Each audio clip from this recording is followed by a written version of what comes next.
Welcome to Local Heroes here on WKFK DTV7, where we interview veterans of the military and we bring you their stories, unedited and unchanged. So don't go away. We'll be right back with a very interesting story from one of our local veterans. Hello and welcome to Local Heroes here on WKFK TV7, coming to you from the GI Museum. Very special show with a very special guest. Major Larry Hatten, retired, 27 years in the United States Army. I'm going to call you Larry, if that's okay, since I know you so well. Larry, you got started in the United States Army in 1963. Right. I graduated from USM in Hattiesburg, took an ROTC commission. So you went to USM in Hattiesburg. Right. All right. And after that, you were sent to? I went to Fort Gordon, Georgia for signal school. That was my branch, Signal Corps. And then I went to airborne school at Fort Benning. And then I went overseas to Europe, and I spent 3 years in Europe. No, you went to France and Germany.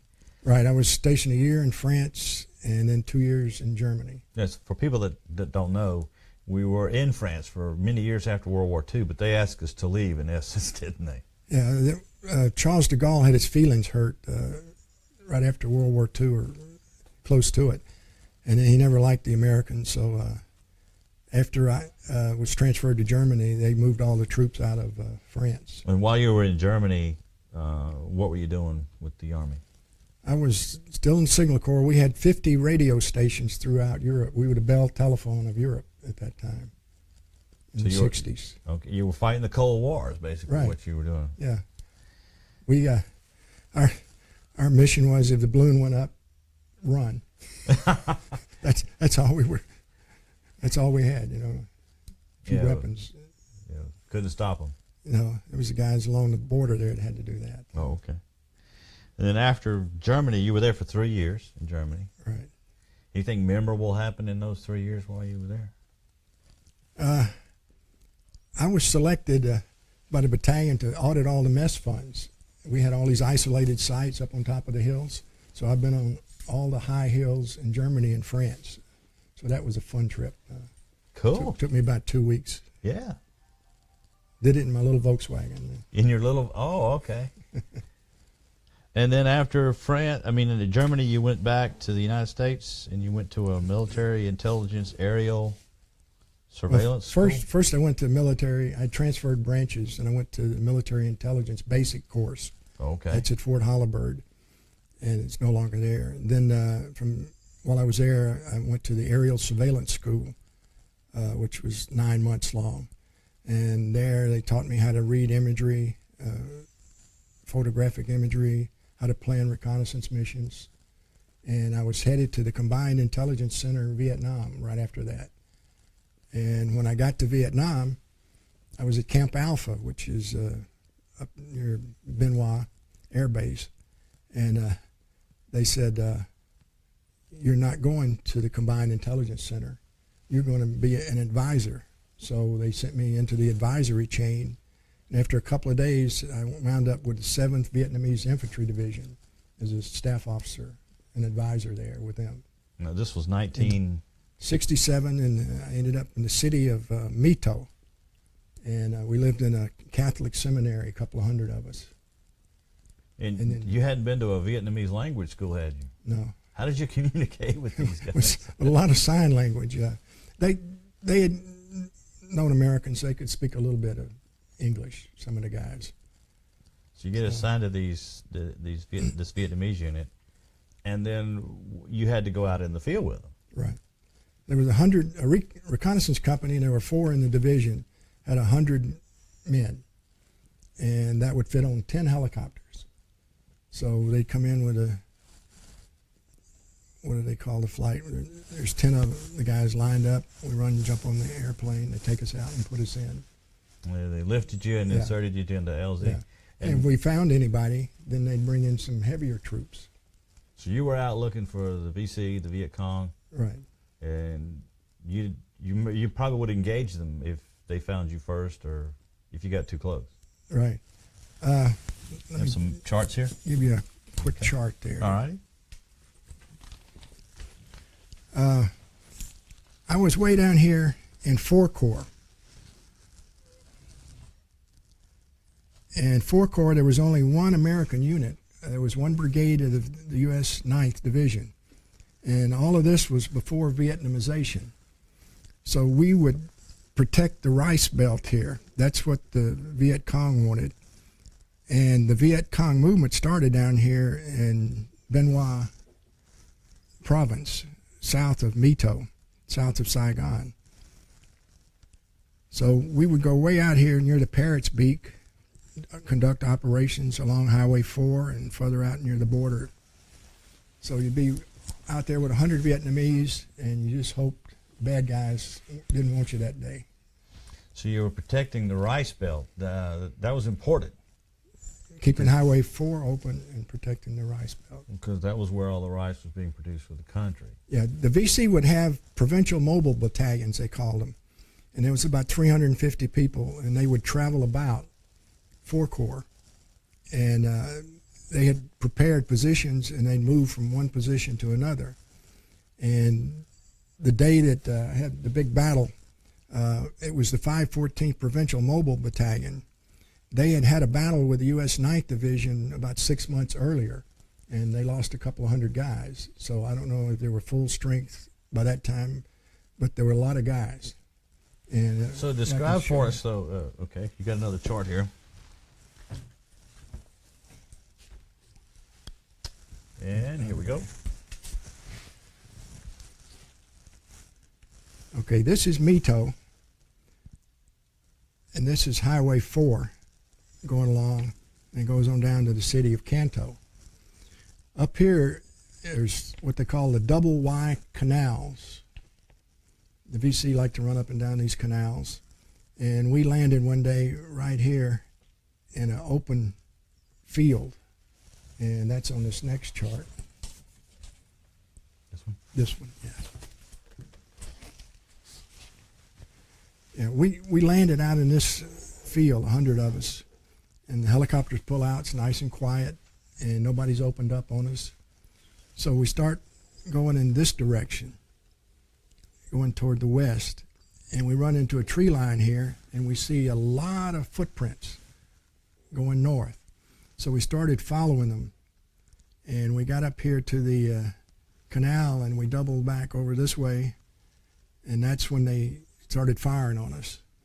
And then the company commander, he went this way, and my job was to go with him wherever he went, because I had to put in the airstrikes and do the medevac. So we ended up here on this corner of the VC. We're in this rectangle, we found out later. We're in this hut, and we started directing airstrikes. And so all day long I was putting airstrikes on this row of bunkers. Then they brought in another recon company to our left. They brought in 2 more recon companies on this side, and then they brought in a ARVN battalion on this side. It's getting toward the end of the day. So we pretty well decimated this flank of the enemy, and we were getting ready to assault, and the little ARVN commander said, one more helicopter strike to get their head down. We're going to assault. So I talked to the lead helicopter, and he said, I'm going to mark friendlies. And he was in his daisy chain, and he came by and he dropped the smoke. And the guy behind him didn't hear him, and he thought that was a signal for bad guys. So he put 4 rockets into that smoke, and that ruined our whole day. It ruined yours too. I was in shock and bloody, and Vietnamese laying everywhere all over the place. And my radio operator came over and pulled me out. And Where were you, Larry? You in that little hut? I was in this little hut, and I was looking out this side, zeroing my weapon. And what saved me, I got a cramp in my leg. And I laid down right in the middle of that hut so I could get the cramp out, and I was listening on the radio, and that's when all hell broke loose. So I'm lucky to be here today. So then we got to get the wounded Vietnamese out. So the helicopter said, we did it, we'll come get them. So I'm sitting here flashing my little flashlight. It's just getting dusk, and the guy comes in low, there's smoke, and he wheels it around, and he drops that tail rotor right up over me. Oh, man. And my radio operator, he was a big kid, he was throwing the Vietnamese on like sacks of potatoes. And we got them all on there but one, and he died during the night. And then the ARVN attacked, and they got repulsed. So during the night, we were shooting artillery in here, and Spooky was doing his job on them. Now describe for the folks. And Spooky is a C-47 gunship at that time. And he shoots, and you see these things coming down. It's a Gatling gun, and they look like they're coming at you, and then they trail off. So that's a little nerve-wracking. But the next morning, we assaulted, and the VC had withdrawn. The ARVN never surrounded an enemy completely. They didn't want to take casualties either. So they would box them in on three sides, shoot artillery, and then hope they got enough, and they would withdraw. And then I got some pictures over there of the graves that we found the next day. Yeah. So this was a big battle. Now, ARVN stands for Army of the Republic of Army Vietnam. Republic of Vietnam. That was their army guys. So these guys I fought with.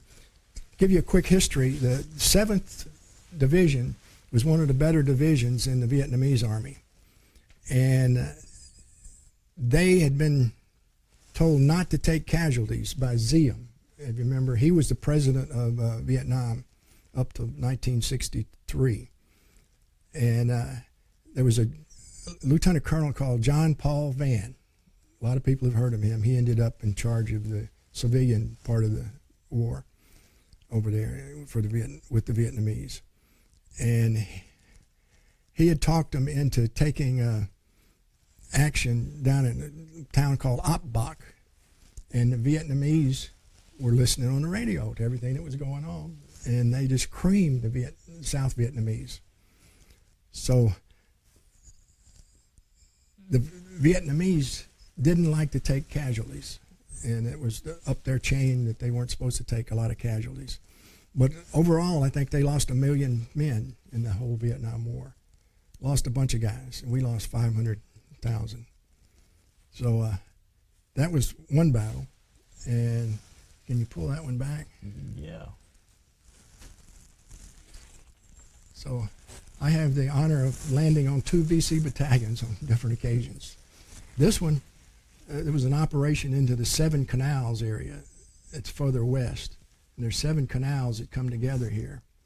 We were the 2nd unit in, and the other unit was across the canal, and they had already engaged the Viet Cong. And then they brought us in, and we were on the other side of the canal from the Viet Cong. And it was getting close to the end of the day, so everybody dug in, and nobody really assaulted the other guy. But during the night, they decided to leave. So they started dropping mortars in their tubes, and you can hear it go down, and you just try to dig into Mother Earth at that time. So, but the ARVN didn't chase them, and they let them go. But we spent a week. They'd take us way out, and then we'd walk back. They'd take us way out, and we'd walk back. So we searched the whole area. But the VC were gone by that time. So that was my other experience. And one funny experience, but not so funny to me, there was a Ciclo on Highway 4 here that got blown up, and it had about 14 people on it, and they were all over the place. So they wanted me to go out and take a picture because I was a G2 Air. I had the camera. So they put me on a helicopter, and they took me out there, and I got off, and I told the guy, wait a minute. He said, we'll be back in 30 minutes. And he left. I was the only guy out here, only American. There was a few ARVNs, and everybody was around in the rice paddies picking up whatever they could find, change or money. So that was a hectic 30 minutes for me. Now, tell us what that was, a Ciclo? A Ciclo is one of these motor scooters, and they put a cab on the back, and everybody get on it and go to market in the mornings. And the VC would come out here at night and put mines in the highway. And one of the division's jobs was to keep this highway open. But you could see VC flags flying in the trees over here in the tree line off the highway. So that was, now it's funny, but back then it wasn't so funny. So I assume they got back and picked you up in 30 minutes. Yeah, they finally came back. Exactly. I don't know. But after 6 months of that, every time I went out with the guys, we'd have contact. And so they transferred me to Canto, which is the capital of the 4 Corps. Let's see if we got a map of. Well, we're going to need to take a little break right here, Larry, and then we'll come back to that. Okay. Is that okay? Good, good. We're going to take a short break right here. We'll be right back. Don't go away.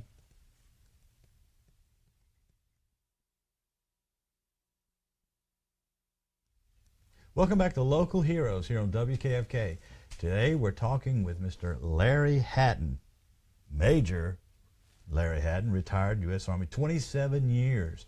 Before the break, we were talking about his experience as an advisor to the South Vietnamese Army, or the ARVN troops. And Larry, before the break, you wanted to tell us about Canto.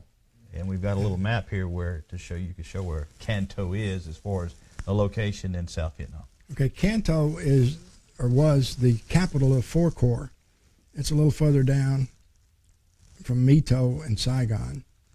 And this had been a VCR&R area. They'd never been attacked, so it was a nice, cushy assignment. Except my second month there, they decided to have Tet 68, and they sent troops from everywhere.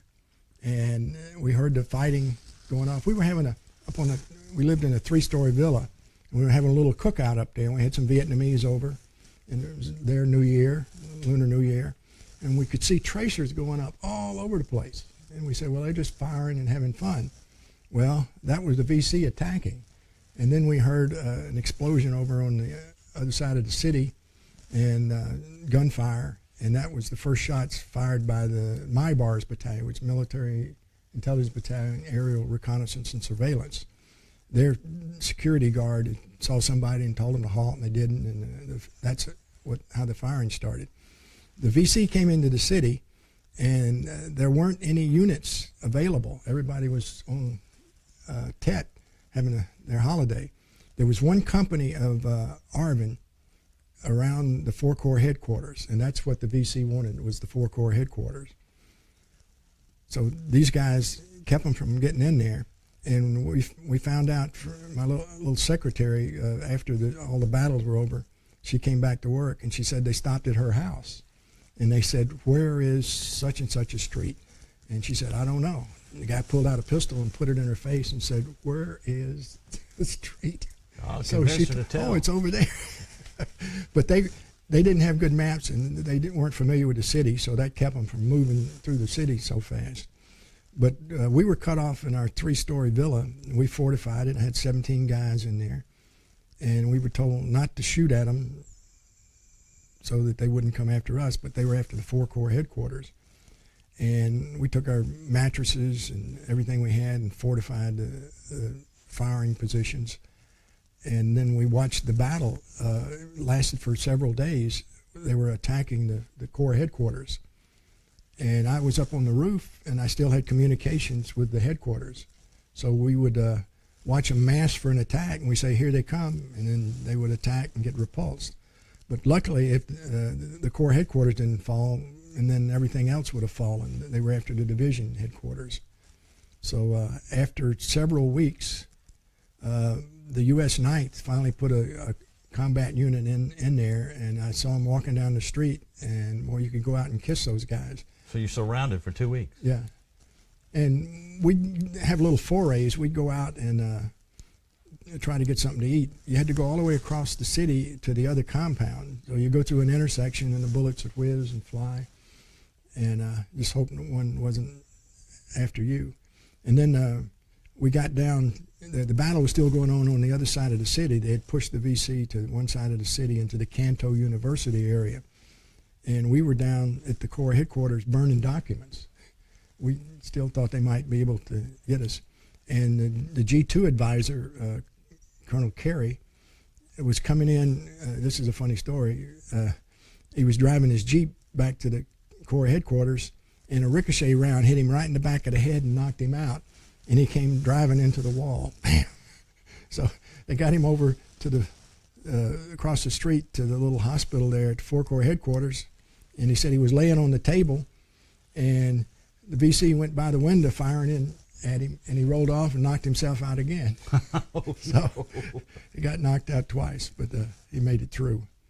That's one of the funny stories. And then there's some pictures over there of Canto University. They had to destroy it to get the Viet Cong out. And after that, the VC weren't able to fight much. They'd lost just about everything they had. So the South and the Americans won the war during Tet, but it was Walter Cronkite that said we didn't. So everybody believed him instead. So you surrounded for 2 weeks, and then the 9th relieves you. What happened after that? I mean, you went back to your job. Were you out in the field, or were you an advisor, or were you working? Oh, I worked there at Corps headquarters. My job was to run the payroll, I call it. Every month, somebody had to go to Saigon and get a briefcase full of money. And so that was a nice trip. You go to Saigon, spend a day, and come back and bring back a whole millions of piastres. That was the Vietnamese currency. And everything was fairly quiet. I played tennis with the general. I'm a tennis player. And right after Tet, he said, we're all going out to play tennis. They were still taking snipers out of the buildings down the street. He said, I just wanted to show them I wasn't afraid. Oh, man. So you finished out your tour. And then I came back to the United States and got assigned to Fort Lee, Virginia. And what were you doing at Fort Lee? I was the intelligence school representative on the logistics exercise committee. There was a big map exercise that they played. Thousands of people would come there in summertime, and they'd play the map games. So I had to write the whole thing, write all the plans, all the scenarios. So it was a very interesting assignment. And they called me up and said, hey, you're on the majors list. Do you still want to get out? Because I'd put in a resignation. And I said, 7 years, I'm a major. This is pretty good. So I said, no, I think I'll stay. And they sent me orders to Vietnam again. So second tour, they trained me to be a Phu Ngoc, which is Phoenix advisor. We were going to do to the VC what the VC were doing to the South Vietnamese in the little towns. They'd go in and take out their leaders.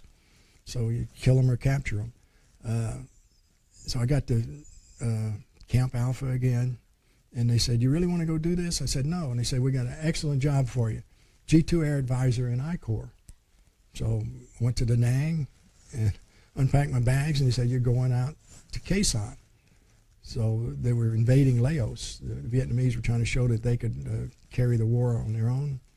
And I was out there on I Corps Forward out on Khe Sanh in a bunker, and we were putting in B-52s. We invented putting B-52s in the air and giving them a target coming in. Usually the cycle was 3 or 4 days, but there were so many NVA out there, and there were so many South Vietnamese getting killed. We probably bombed some of the South Vietnamese. The NVA were so close.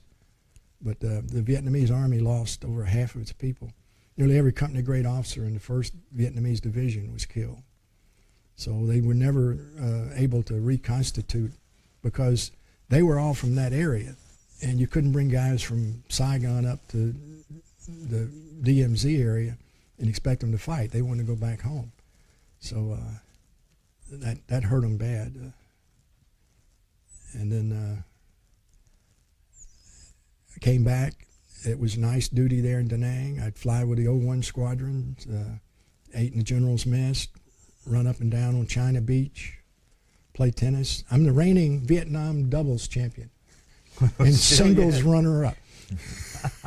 So what a title. One tournament, and that's it, and I won it. Well, Larry, we're out of time for this show, but we're going to bring you back for another one because we want to hear more from you. Is that okay? Yeah. All right. So, don't miss the next Local Heroes. We'll hear more from Major Larry Hatten, retired, 27 years, United States Army. We'll see you then.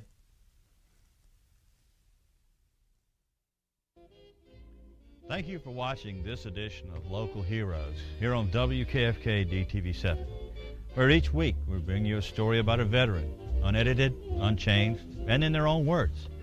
So join me again next week here on WKFK DTV7, or visit our website at WKFK.com for archive shows about local heroes.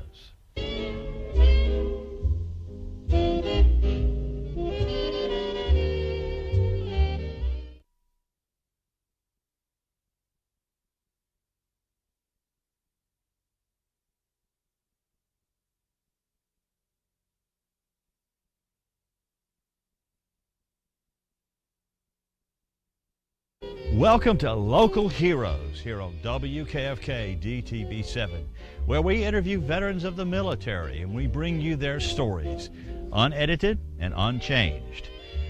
So don't go away. We'll be right back with a very interesting story from one of our local veterans. Welcome to Local Heroes here on WKFK TV7, coming to you from the GI Museum. In our last show, we were talking to Major Larry Hatten. He retired from the United States Army after 27 years of service. And in the last show, we talked about his first tour in Vietnam. Welcome back to the show, Larry. If that's okay if I call you Larry. Let's talk about an operation that's probably a lot of people don't know about that you participated in. That's Lam Sung 719. And we got a little chart here again. And did you want to refer to this chart and kind of give us a reference as to where that occurred? Okay, this area up in northern South Vietnam was the I Corps area. And in it we had Da Nang, Hue, and everybody's familiar with Khe Sanh. Well, out here in Laos, there was a town called Chapon, and that was part of the Ho Chi Minh Trail. So the Vietnamese were going to try to cut this trail and stop the flow of supplies and men to the south. So they came up with Operation Lam Son 719, and the Americans called it Dewey Canyon 2. So that was in 1971. It started in February. And I just arrived in country, and I was out there on Khe Sanh. And it was a big operation, a lot of helicopter units, but they were ferrying, the helicopters were ferrying troops to all the fire bases out in Laos. And there's another chart over here. Another chart over here.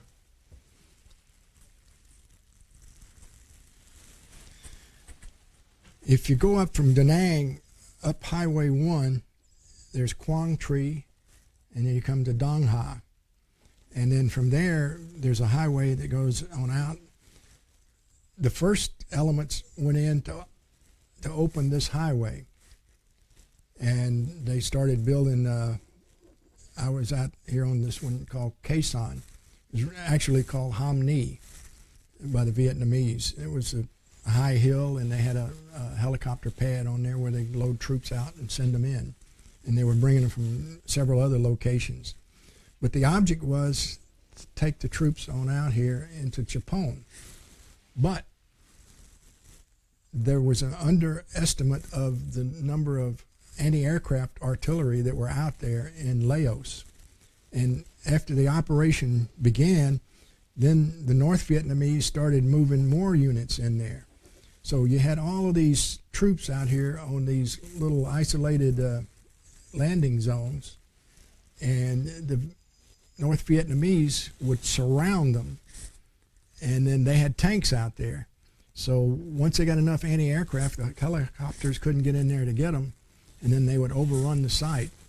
And a lot of the South Vietnamese were lost out there. Okay, I was out there as the G2 Air, but when the Vietnamese Army and I Corps, they didn't trust the G3.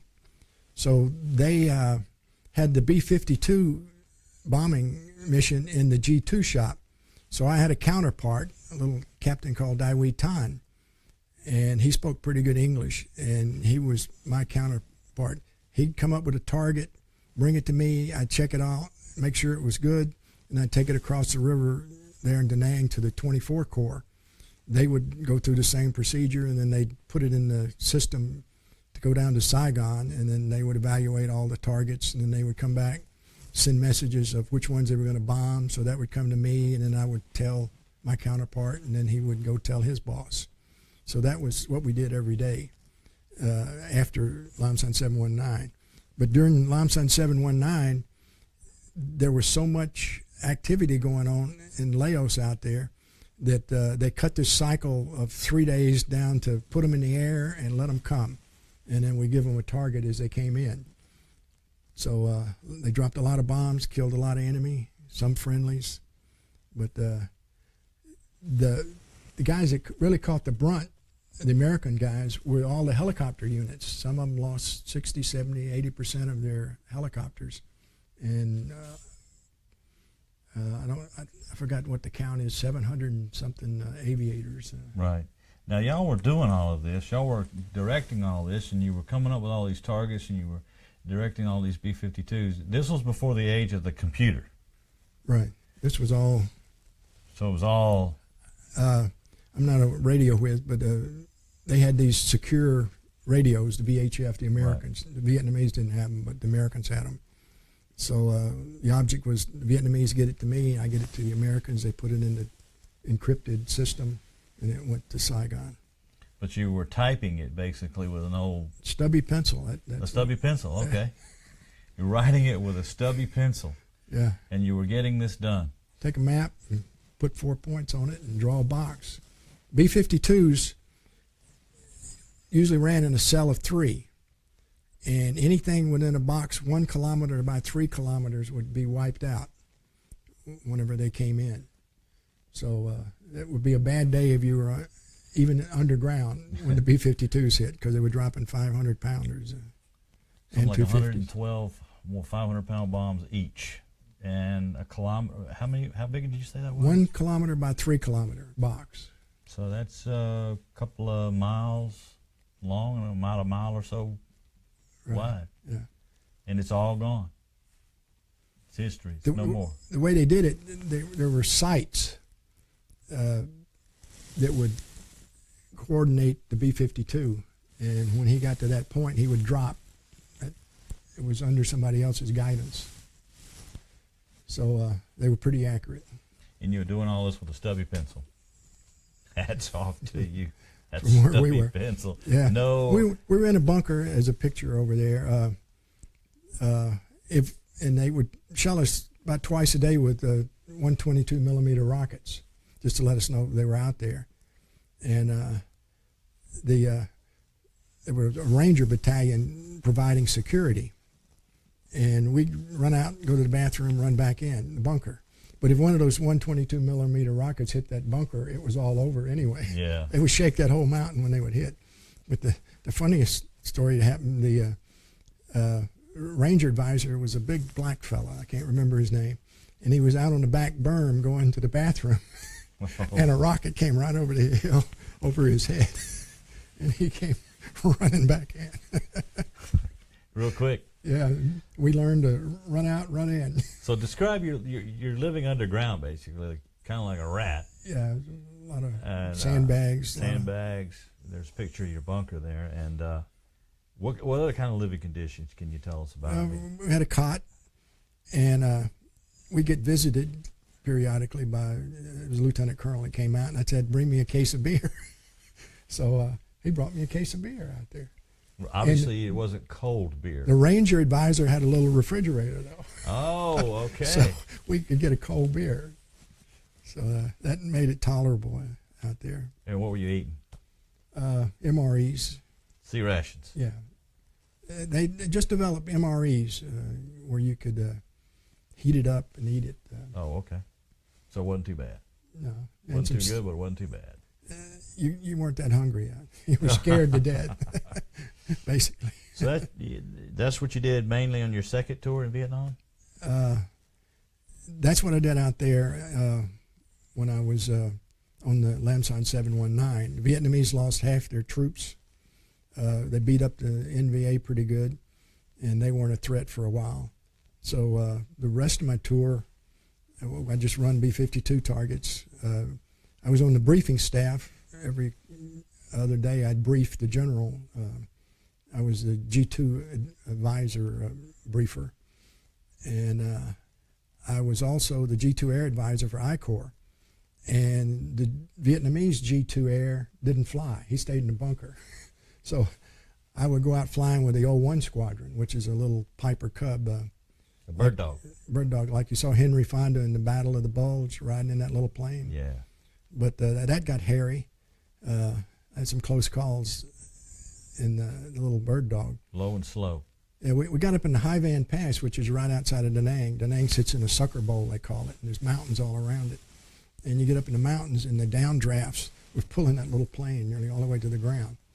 And then I went out one day with a warrant officer, and had a few the night before, I guess. And they were shooting some 80-inch out there at some VC in the valley, Happy Valley they called it. And he dove on them. And I remember going right by the VC bunker, and he pulled it out. And then one day, one of the guys missed the runway coming in, and he bounced it too soon. Another day, we were taking off, and there came a ammunition trailer right across the runway, and we barely cleared that. Another day, we were taking off, and the engine caught on fire. He hit that throttle, and the engine caught on fire, and he's screaming, "Get out, get out, get out." But in an 01, you can't get out till the pilot gets out. That's and right. I was in the back seat. So I got out with my headset, everything hooked up. But you'd be surprised how fast you can get out of an airplane. It's on fire. It's on fire. So did you lose the aircraft? No, they put it out. It was one of the throttle lines was shooting gasoline into the engine. It broke when it hit the throttle. So, but that was the last 01 Squadron in the United States Army. Then they turned them over to the Vietnamese. And this was 1971. 1971. Yeah, and then, daytime we'd have 2-hour lunch. We'd go to China Beach and run up and down in the surf. And it was nearly like the USA out at China Beach. Yeah. And then your tour of Vietnam ended shortly thereafter? I came back. It was 12 months after I went over there. And I went to the Military Intelligence Advanced Course at Fort Huachuca. So that was the end of my combat experience. Yeah, the things I really feel that I did, I was proud to do was get my airborne wings, because I'm afraid of heights, and just jumping out of an airplane took a lot of guts. But I did it. Then I went back to the airborne. I was in the airborne for a year and a half at Fort Bragg, and I served a year with the Snake Eaters, Special Forces there at Fort Bragg, and played a lot of tennis.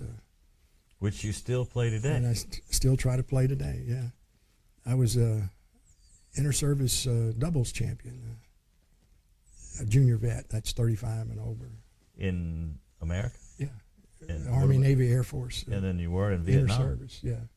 So I'm not a tremendous tennis player, but you get the conditions right, you can win sometimes.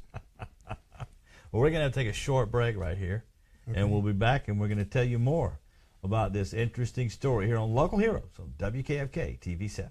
Don't go away.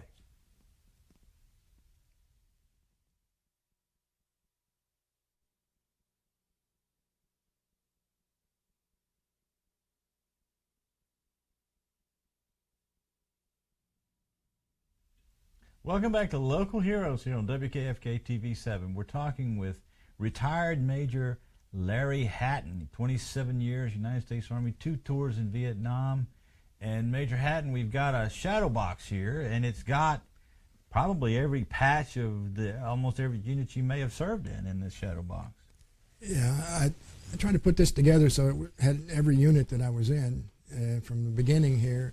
This is Army ROTC, which was, I went to USM and I was in ROTC. And back then, the president of the college was a brigadier general, and he liked to have all the freshmen and sophomore in ROTC, so we could turn out a couple of hundred troops. Wow. Probably 300 or 400 troops if everybody showed up. And my class had something like 26 ROTC officers graduate, big class. Then I went to the signal school at Fort Gordon, Georgia. That's their patch. And then over to Fort Benning, that's the Follow Me, the infantry patch. where I went to airborne school, and I was in the 3rd Army. Then I went to Europe. That's USAR, United States Army Europe. Looks like the old shape patch that they had, a little different. Then I was in the STRATCOM, Strategic Communications Command, and then I went to Vietnam. I was an advisor, but I was assigned to United States Army Vietnam, who was attached to MACV. But we still did the same job as the MACV people. And MACV stands for Military Assistance Command Vietnam. Vietnam. But just a different patch we wore. Then I went back to, this is Fort Lee, Virginia. Yes. I finally remember it. But the guy couldn't, this patch was put in later. Actually, it should have been maybe somewhere else. But this is the 7th Vietnamese Infantry Division patch. And that's what all the troops there wore. This is Military Assistance Command Vietnam. And then I served a tour with 8th Army in Korea. This is the 8th Army patch. Then I went back to Fort Bragg, where I served with the Airborne. And this is my flasher. I used to wear my little red beret. And then I was over at with John F. Kennedy Center for Military Assistance. That was the Special Forces back in those days. And then I got out, and I was in some reserve units. That's Theater Army Command, 122nd Army Command, 95th Training Division. And then I retired, and I even worked over at the airfield, Army Airfield, with AVCRAD, Army. I'm not sure what AVCRAD stands for, but they repair all the night stuff, the FLIRs. And the helicopters. Yeah. And I was there when they kicked off Afghanistan, and we shipped everything we had. They were scraping the shelves trying to come up with everything to ship. This was right after 9/11. Yeah. And we have another case that we want to talk about. There we go. These are your military awards and decorations. This is sort of a composite of what I have on my uniform. They call that fruit salad when you get all the bars there, but these are the actual medals for it. This is the Combat Infantry Badge, 30 days in combat. This is Air Crewman Badge. I flew with the 01 Squadron in Vietnam. This is the 18th Corps Sky Dragons, they call them. Then this is the Army award for MACV for outstanding, being an outstanding unit. This one is the Bronze Star for Valor. This is the regular Bronze Star for Meritorious Service, Purple Heart, Air Medal. These are Army Commendation Medals. Then there's some just for being in the military medals. And this is the Vietnamese Cross of Gallantry with Bronze Star. They gave it to me. These some staff service medals, and then everybody went to Vietnam got one of these. There's actually a picture of you with receiving that Vietnam Gallantry Cross, is there not? I believe I've seen that picture, which we'll show on the screen so you can see it. So you finished out your career and you retired. Obviously, if you've been there and done that, you've got 3 Bronze Stars. One was Valor, and you've got the Purple Heart. Mr. Hatten, you're one heck of a guy.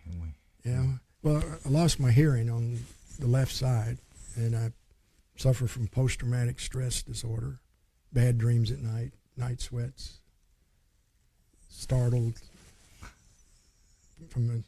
I was in Walmart one day coming out the line, and a little kid behind me popped a balloon, and I was down under the counter. Oh. But it's automatic. You know, when you hear that round, you go down. So what did you think of the Vietnamese troops that you served with in Vietnam? The Vietnamese Army had two very good units. The 7th was a good unit. And you happen to be 8th. I ended up with the 7th. And then the 1st Division up on the DMZ. The 7th Division, the Ziem, who was the president, kept them there to keep them from having a coup and throwing him out of office. But the guys that were doing the coup stuff, they outsmarted him. They transferred the 7th Division to 3 Corps, and then they had the coup. So the 7th Division couldn't come help him. But they were good troops. Oh, They were the little engaged recon guys, they were life expectancy 1 year. They would be the first guys in, and that's how they made their living. You go in a village, the ducks, the chickens, the dogs, everything, they put them in their shirt. And then you'd live off the countryside. They had a little rice. They take a banana stalk, shred it up, make a salad, take green bananas, boil them, make it like a potato, taste it like a potato. And then they'd take a hand grenade and throw it in the creek, and up come the fish. So they just throw them whole in a fire and then scrape off the char. So basically they lived off the land. So that's what you were eating when you were out with them? Yeah, I'd take a couple of sea rations with me. Oh, okay. Because a chicken foot I just can't eat. Oh, no, I don't blame you. But you did have to be out there with them, and you did have to eat the local food sometimes. Oh, yeah. Several days at a time. And you got in some heavy... And okay. I got some stomach problems from that. I bet. Yeah. Walked one day in water. It was a rainy season down in 4 Corps up to here, walking through the rice paddies, and no water. And the sun's beating down. It comes right up under your helmet off the water. And we saw this big vat there. It was in a hut, an elevated place. You can get over there, there's mosquitoes swimming around in the stuff. You dip it out and put your pills in there, the chlorine pills to purify the water and drink away. Because, American, he's going to drink 3 or 4 canteens at least a day. Vietnamese, they'd maybe take a thimbleful, and they could walk all day on it. Then we go through. Very big guys. They were 80, 90 pounds. And they were carrying almost that much weight with them. Yeah, they were tough little guys. Yeah, I've been stuck in the mud up to my waist before and couldn't get out. We were crossing this canal, and they just went tripping right on across, and I went in and I sank up to my waist and I couldn't get out. I tired myself out. Finally, my radio operator got me out, but I heard shooting going on the other bank. So by the time I got over there was a dead VC laying there, and one of the ARVN had been shot in the leg. And so I looked at the dead VC and I said, "Where's his weapon?" "No weapon, no weapon." And I went over and pointed to the wounded ARVN. I said, "Well, how did he get this then?" Then the little company commander pulled this Chi-Com pistol out of his belt, and that was worth probably $200 down in Saigon. So he was going to make some money off of that. So obviously they didn't get paid much. No, very little. Very They little. were conscripts. The recon guys were mostly volunteer. But the majority of the ARVN troops were conscripts. Yeah, most of the troops weren't that great. Like down in 4 Corps, the 9th Division, it was down around Canto, wasn't worth anything. The 21st Division was it was down in 4 Corps, it was pretty good. There was an advisory detachment ambushed. They were on a convoy, and they got ambushed, and all the Americans got wiped out while I was there. And we lost some guys in my advisory detachments.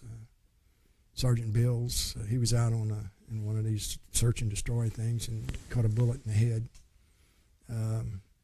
Captain Doyle was flying during Tet, and his Mohawk went down. So several guys. And throwing in my ROTC advisor at USM, the guy we really respected was Captain Petty. He was Airborne Ranger. He was in command of a battalion at Hue during Tet, and he stopped to put his boots on, and a mortar round cut him in half. So he's another guy I know that didn't make it. So there's 4 or 5 guys on that Vietnam Wall that I know, and I came that close. So. Well, we're glad you're still here, obviously. And I have a classmate down here on the Vietnam Wall. He was our high school quarterback. Well, Larry, we've come to the end of the show, and I want to say that the Vietnam veteran is probably one of the most misunderstood and underappreciated veteran out there. And I want to thank you for your service in the United States military for 27 years. I mean, without guys like you, we wouldn't have our freedom today. And I want to thank you for being here on Local Heroes. Okay. And thank you for watching Local Heroes right here on WKFK TV 7. Join us again next time for another exciting show. We'll see you then.